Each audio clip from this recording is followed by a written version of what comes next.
Alright, fine. Let's do this. Let's talk about Jeffrey Epstein.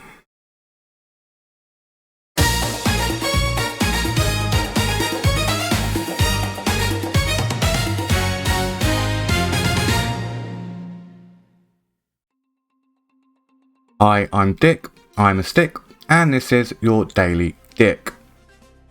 So on Friday, under the laughably titled Epstein Transparency Act, the DOJ released more files related to the investigation on Jeffrey Epstein. But I think what I want to do, before we get into that, since there has just been this wealth of misinformation surrounding this case, let's recap what we actually know about him. Then we can go on and cover the new information. So here is what has been publicly confirmed and what we know up until this point. And guys, I'm going to be honest, this one may end up being a two-parter because we have a lot to cover. So, Jeffrey Epstein was born in 1953 in New York. Apparently a talented student, and skipping a couple of grades, he would go on to attend college at the Concurrent Institute of Mathematical Sciences at the New York University in 1971. However, he was unable to graduate. Despite being a dropout, in September 1974, Epstein somehow landed a teaching job at one of the most prestigious schools in New York, the Dalton School. Here he was responsible for teaching children of some of the wealthiest families in all of America, and the students he taught were between the ages of around 14 and 18, although the actual grades have never been confirmed. During this time at Dalton, many students would go on to make numerous complaints about his conduct, with Epstein reportedly giving unwanted attention to the female students while on school grounds. There was also complaints of him showing up at student parties where he would also pay a lot of attention to the female students. And just to remind you that during this time Epstein was aged in his early 20s, but all of the students were under the age of 18. With that said, it has to be noted that there were no claims of any kind of sexual assaults or sexual misconduct. It was also at his time at Dalton where he would meet a parent of one of his students, Alan Greenberg, who at the time was the CEO of a Wall Street investment firm called Bear Stearns. And this becomes relevant because at the end of the 76 school year, Dalton would fire Epstein, with the official reason being because his teaching skills had not improved. Greenberg, however, would immediately offer him a job, and within 4 years, Epstein was made a limited partner in 1980. And 1 year later, after just 5 years at the company, Epstein would then leave Bear Stearns to set up his own finance company. However, it is around this time that the details of his life start to become a little bit more opaque. What is known is that Jeffrey Epstein would refer to himself as a bounty hunter, capable of reclaiming stolen money for very wealthy clients. In 1987, Epstein would partner with Stephen J. Hoffenberg, and it's said that the pair attempted many corporate takeovers, but mostly failed.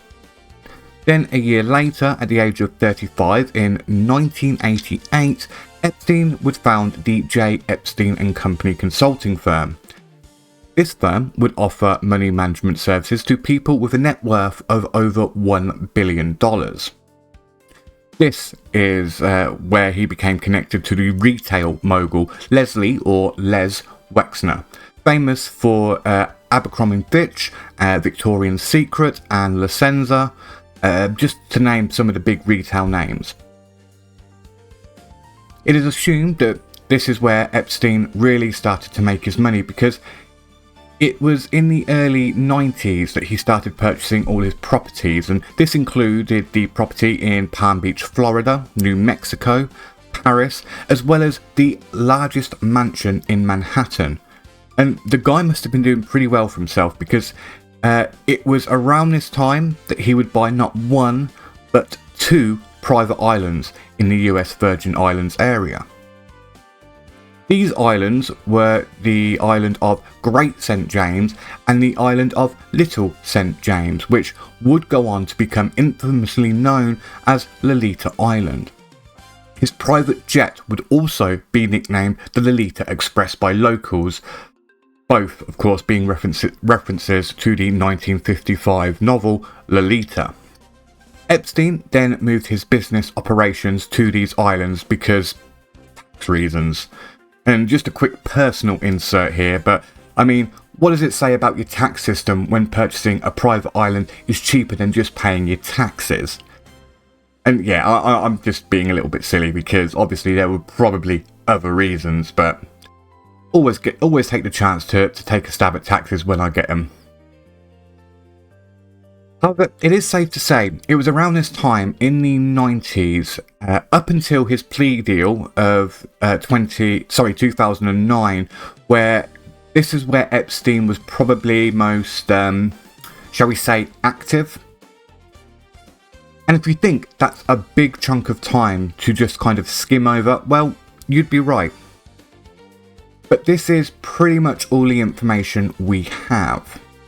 How Ghislaine Maxwell plays into this is also still a bit of a mystery, with conflicting reports, because Maxwell, via her 2016 deposition, claims she met Epstein in 1991 through a mutual friend, while some sources, including former business partner Stephen Hoffenberg, claim Ghislaine was introduced to Jeffrey in the late 80s by Ghislaine's father, Robert Maxwell. And guys, I could do an entire video on the Maxwell family, and thinking about it, actually I kind of want to, since it can actually be tied into Tetris. Not saying there is anything conspiratorial about Tetris, I just like to play that 6 degrees of separation game with it. I mean, take me for example, my name's Dick, and when I was a kid my mum would steal my Game Boy to play Tetris, killing my batteries. I'd come home looking forward to continuing my game of Link's Awakening, only to find my Game Boy dead. But jokes on my mum though, because later on she would get a similar surprise when she would sit down to watch TV in the evening and find that the remote to the telly didn't work, so there we go, I did it with just 1 degree of separation. And sorry, no, I'm trying to be professional, but at the same time, just trying to keep things a little bit light-hearted. Anyway, back to Ghislaine. So, what we do know about her is that in 1991, following the scandal and the death of her father, she would relocate to New York. And in under a year, she would become essential to Epstein's life, handling his personal affairs for him and helping him to manage his quote-unquote staff. This leads me to believe that they probably did actually meet in the late 80s, and this is all speculation on my part, but I find it hard to believe that Epstein could grow that kind of level of trust in just under 1 year. You don't just meet a chick and say, hey, do you want to help me sex traffic minors? Unless, I guess, Ghislaine was already accustomed to this sort of thing.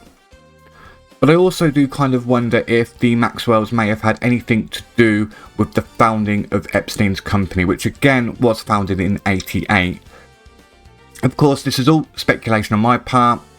We still don't know the details even after 15 plus years of so-called investigations. But this is what leads us to the power couple that we've come to know. And again, the details just around these times start to get a little bit opaque. Things started to fall apart for Epstein in 2005 when a concerned mother tipped off the local police that their 14-year-old daughter had been molested by Epstein during a visit to his Palm Beach property. And after the police investigation by the Florida police and after the FBI got involved, over 40 alleged victims had been found. Epstein was officially charged for solicitation of a minor for prostitution in 2008, and Epstein pleaded guilty to 2 of these charges. However, the judge in charge of the case, Alexander Acosta, who I always get confused with Jim Acosta, but of course that's the wanker from CNN, but Alexander Acosta gave Epstein the infamous sweetheart deal. This meant he would only spend 13 months in prison, with a provision that he would also be allowed to spend 6 days of the week at his Palm Beach office. You know, the place where he allegedly sexually assaulted the 14-year-old girl where all of this started. Now, people were obviously very upset over this sentencing, and it wasn't until years later, after Alexander Acosta had gotten a new job as Secretary of Labour during Trump's original term, that Acosta would claim he was forced to go easy on Epstein following pressure from the intelligence agencies due to, Epstein being important in some ongoing investigation. This, on top of comments from former Israeli intelligence officer Ari Ben Menash, claimed that Epstein's operation was actually a honey trap, which has led to these theories that Epstein himself was in fact an intelligence officer. Mixed with the fact that, Ghislaine's own father was also a supposed double intelligence agent working for both the British MI6, or the SIS as they're also known, the Secret Intelligence Service, as well as the Israeli Mossad. And so I think this is where the Epstein double agent theory comes from. Now, I only mention this because this is where things start to get a little bit more conspiratorial. And people believe these theories are proven facts, be it that he was a double agent or he was just a singular American intelligence agent. And while I'll agree it is all highly suspicious, especially when you start digging deeper into the other people connected to the story, it is important to remember that this part of the history is speculation. Now, despite getting off lighter than a helium balloon in the Spider-Man 2 video game for the Nintendo GameCube, things didn't exactly get easier for old creepy Jeff. Because once the floodgates opened, he then had multiple civil cases filed against him. One of the most damning came in 2011 from Virginia Giuffre, then known as Roberts, but as we knew her at the time, Jane Doe 102. In the suit, she claimed that both Epstein and Maxwell recruited her while at Trump's Mar-a-Lago estate, while she was just 16 years of age, and claims it was just a ploy to sexually traffic her for Epstein and his clients. Epstein would go on to settle this case out of court for the sum of $500,000 US. Giuffre would go on to file another civil case in 2021 against the artist formerly known as Prince Andrew.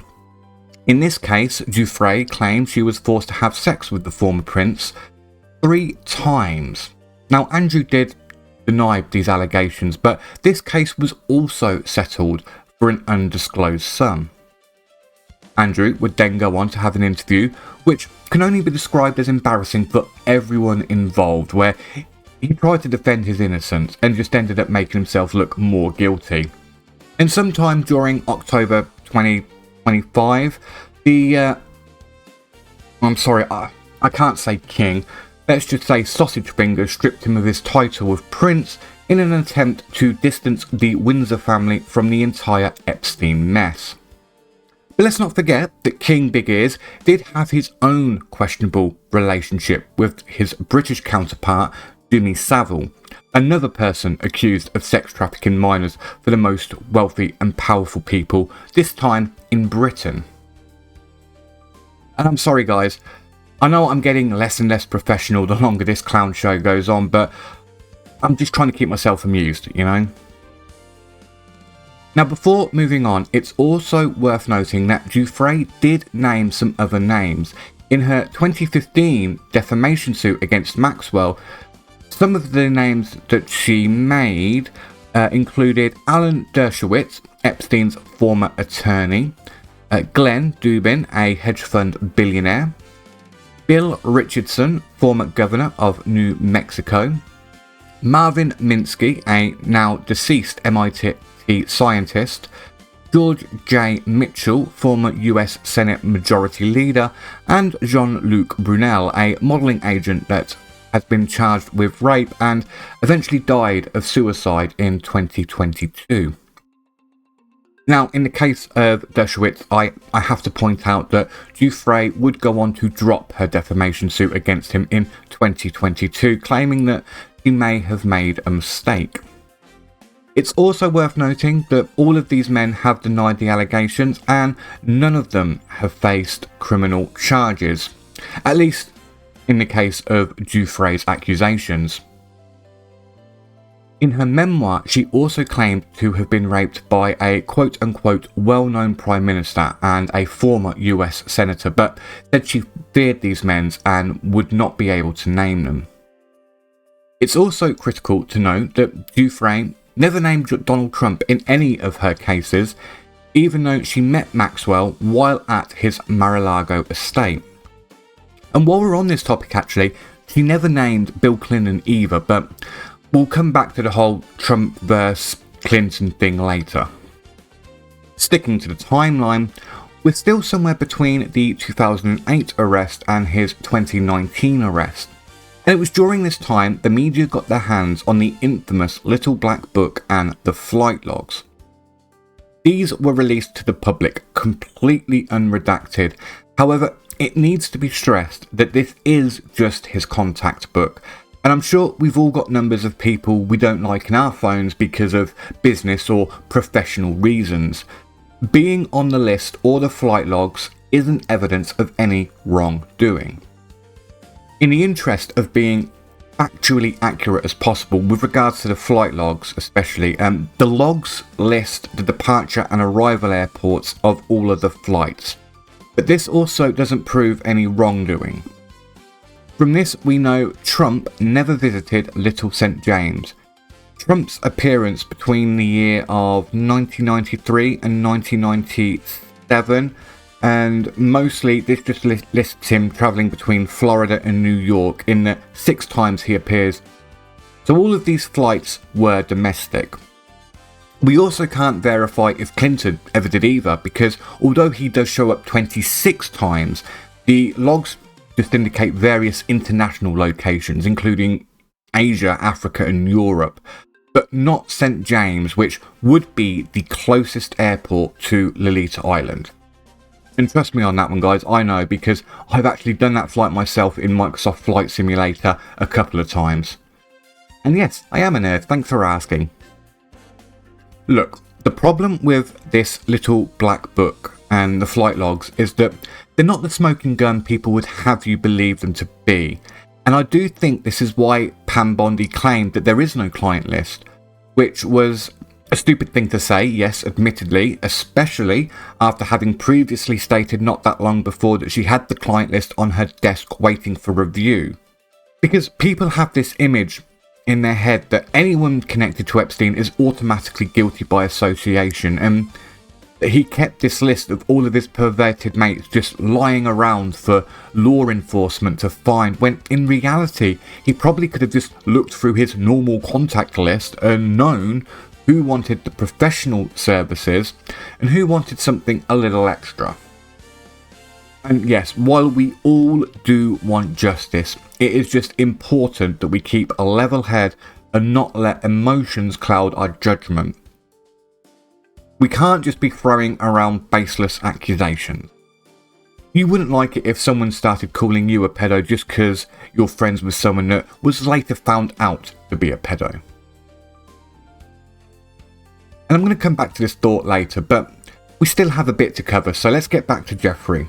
I mean, he still hasn't hung himself yet, has he? So the legal woes continued after the sweetheart deal. People wanted answers, and in 2018 a Miami Herald article identified a further 80 alleged victims of Epstein and his unknown associates. Under the Trump administration, the case was then re-examined and Epstein was brought in once more. New charges were filed in 2019 and Epstein was once again arrested. Clearly, his usefulness to the intelligence agencies had expired, because no one was coming to save him this time. There was not going to be a sequel to the sweetheart deal. Epstein was held without bail.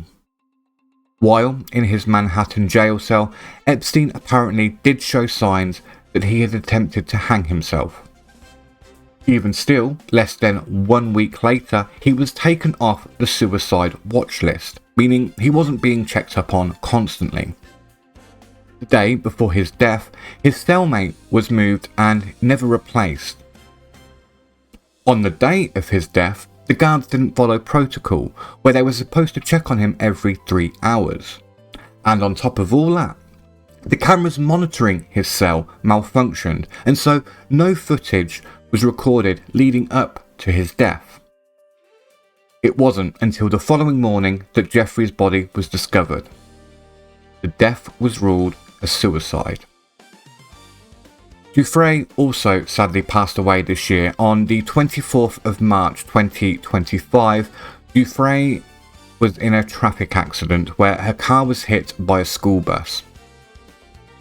The doctor said the accident had given her acute kidney failure and she didn't have long to live. On the 30th of March, Giuffre posted an Instagram post with a photo and some text that read, "This year has been the worst start to a new year, but I won't bore anyone with the details. But I think it is important to note that when a school bus driver comes at you driving at 110 kilometers, as we were slowing down for a turn, that no matter what your car is made of, it might as well be made of tin can. I've gone into kidney renal failure. They're giving me 4 days to live, transferring me to a specialist hospital in urology. I'm ready to go, just not until I see my babies one last time. But you know what they say about wishes. Sit in one hand, wish in the other, and I guarantee it's still going to be shit at the end of the day. Thank you all for being wonderful people of the world and for being a great part of my life. God bless you all, Virginia." Despite the doctor's claims, Giuffre pulled through and was able to return home. On April the 25th, 2025, she was found dead in her Perth home. The death was ruled as suicide by local authorities. Meanwhile, Maxwell was convicted in 2023 for her part in the sex trafficking ring. In July 2025, Maxwell was interviewed for 2 days by Deputy Attorney General Todd Blanche, said to be trying to get additional information from Maxwell in regards to Epstein's sex trafficking network. During this time, she was quizzed about 100 possible connections. However, the details are still unknown. The following day, Maxwell was transferred from a low security prison to a minimum security prison in Texas, where she is currently being held. And I guess that covers everything we know up to the release of the documents on Friday. So now let's take some time and have a look at some of the new information that was posted during this document dump.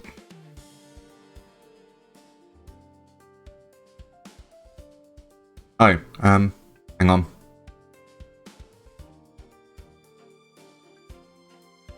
Sorry, we appear to be having some technical issues here.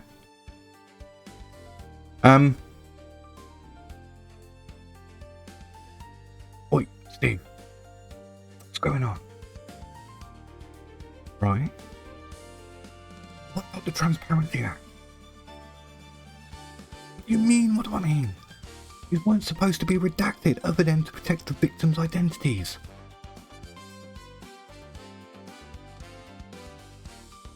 For fuck's sake. Yeah, fine. Just bring it up. I'll make it work. Okay guys, breaking news. Winnie the Pooh has been revealed to be the real mastermind this entire time. The honey-addicted bear, in partnership with Piglet, has been blackmailing both Epstein and Maxwell. While being taken into custody, the bear could be heard over saying to himself, "Oh bother." Tigger has refused to comment at this time. And yeah, I know, alright. I'm being flippant here. But I'm sorry, you give me ridiculous, and I'm just going to give you ridiculous right back. This is bullshit. You release less than 4 gigabytes of data, a lot of which has been redacted, and the stuff that wasn't redacted was completely worthless. And it doesn't prove the official account they're trying to sell us either, that this is all just one big nothing burger. It just proves what we already knew.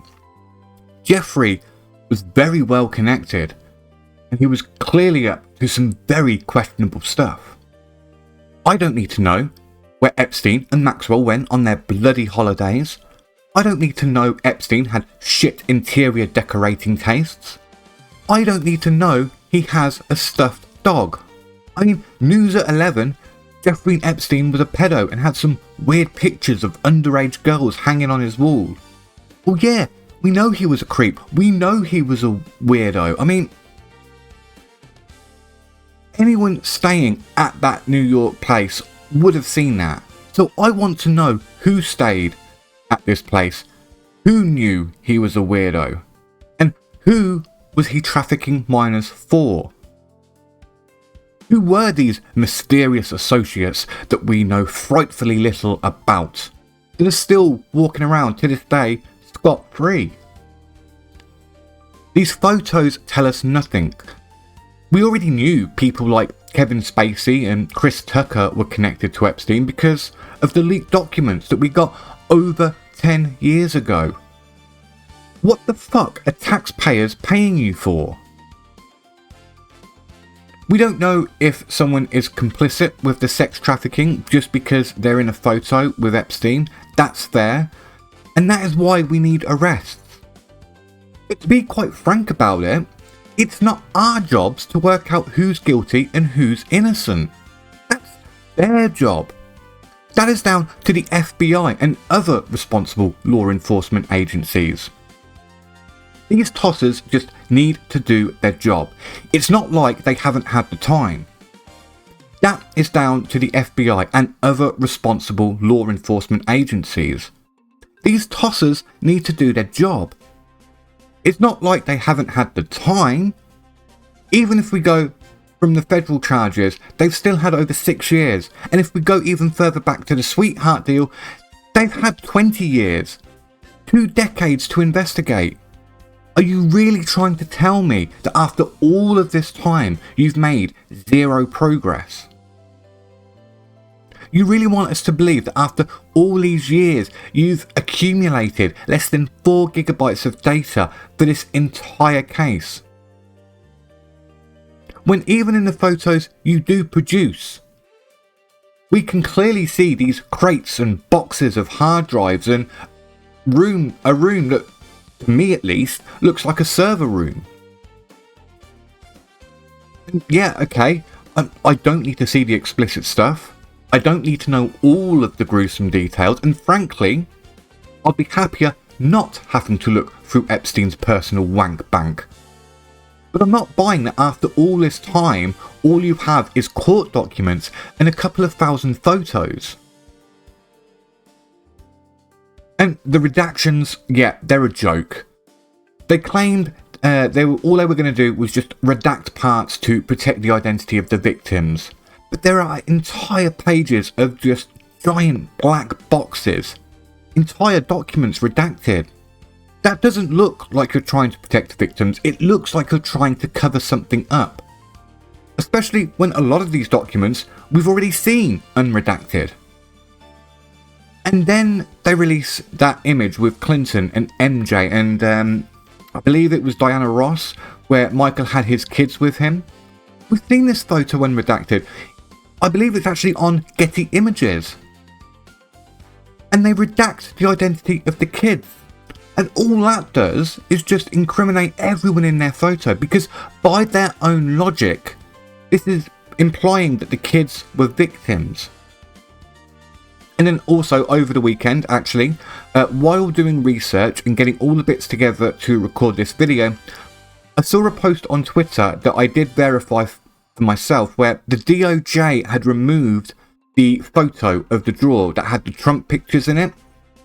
And it's the same thing, isn't it? Like, you could use that photo to argue innocence, because Well, they're clearly not friends anymore if he's been relegated to a draw. But removing it all together, you've just incriminated your own fucking president, because now it looks like a cover-up. And I know this is all on the Department of Justice and not the FBI, before anyone says I'm a silly Brit who doesn't understand the American system, but I do have to ask, what happened to this all singing, all dancing, all new FBI?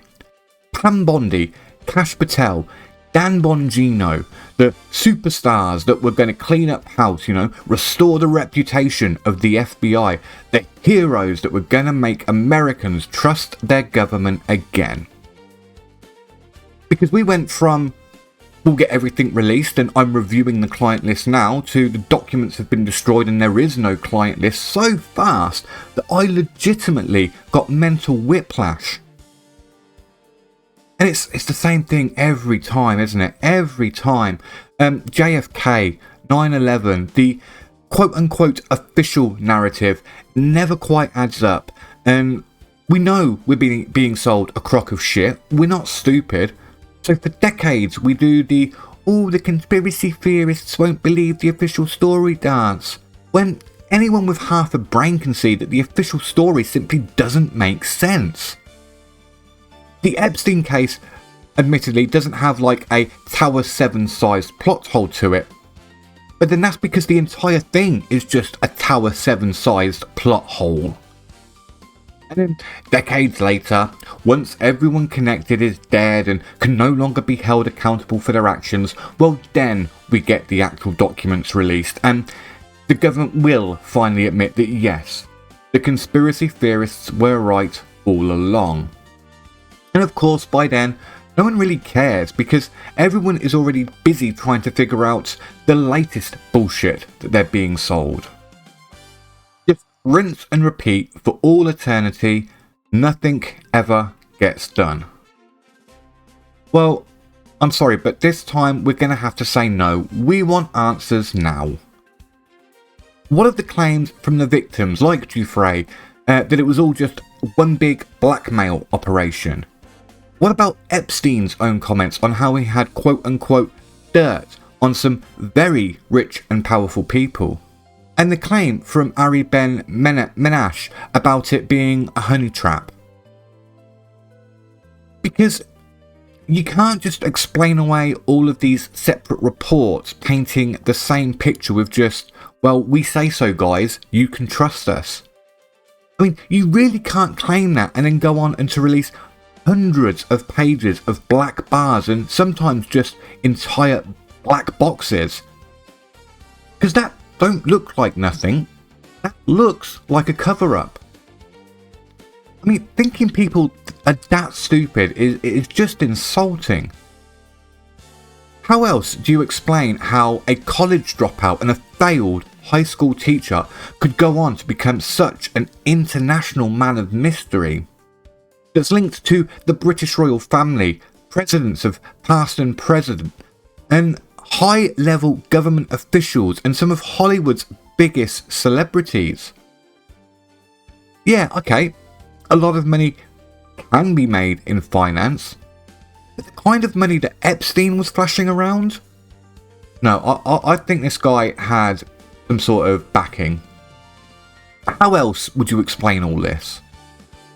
Because it looks like the simplest answer here is the correct answer. This guy was running a blackmail ring on the rich, powerful and influential, possibly for the intelligence agencies, possibly foreign intelligence. And of course that just raises the question, doesn't it? Who among our so-called elites was in on it? Because one thing I think we can say with 100% clarity is that Epstein was not operating alone. He wasn't just doing this for his own perverted desires. And so really, we are just looking for two simple answers. Who knew and was involved with it? And two, who was he working with or working for? And again, we want these answers now, not in 60 years when the criminals are already 6 feet under. And you know, while we're on this topic, I want to address something else as well. To all of the smooth brains out there that are tweeting the same 4 pictures that are like 20 years old of Trump and Bill Clinton every time there's a sniff of news on the Epstein story, you know, fishing for your pathetic online attention, claiming, oh, this time Trump's fucked. No, this time Clinton's fucked. Stupid libtards, stupid maggots.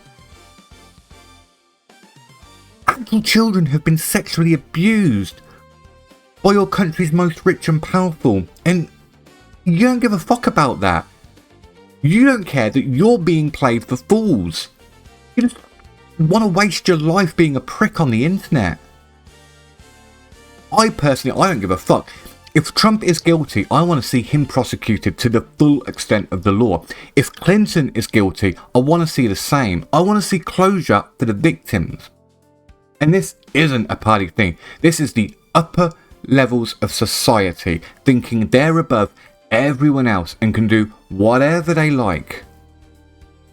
This Epstein case should be the one thing to actually unify people, you know. It should be a bipartisan issue, and people just want to act like school children and score a point for their team. All while the actual criminals are flying around in their private jets, sipping on their champagne and laughing at you. Pathetic. You're just rats running around in a little maze trying to find the tiniest crumb of cheese, while the creators of the maze watch from above and laugh, eating all the cheese for themselves.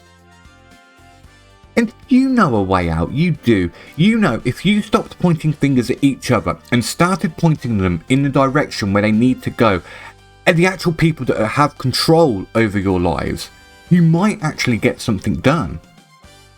Instead, you're just good little puppets dancing for your puppet masters. And I say this a lot, I equate modern politics to the WWE, man. It's the same fucking thing.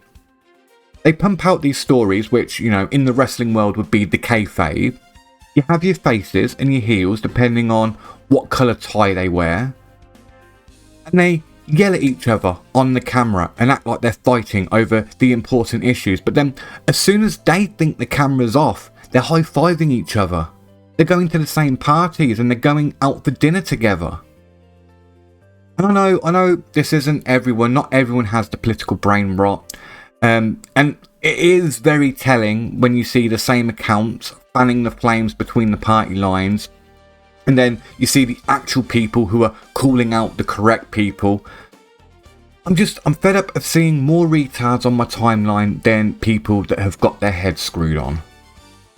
And I'm ranting now. I know I'm ranting. My voice hurts. I figured this was going to end up being a 2-parter, and I'm going to do another video perhaps some point this week where I will actually look at what little new information we have from Friday's drop. But obviously, with it being Christmas, I'm not going to have as much time to do stuff. But I don't know. For now, guys, this is all I've got. I actually want to go and play the new Final Fantasy demo on Switch 2. So until next time, don't be a dick.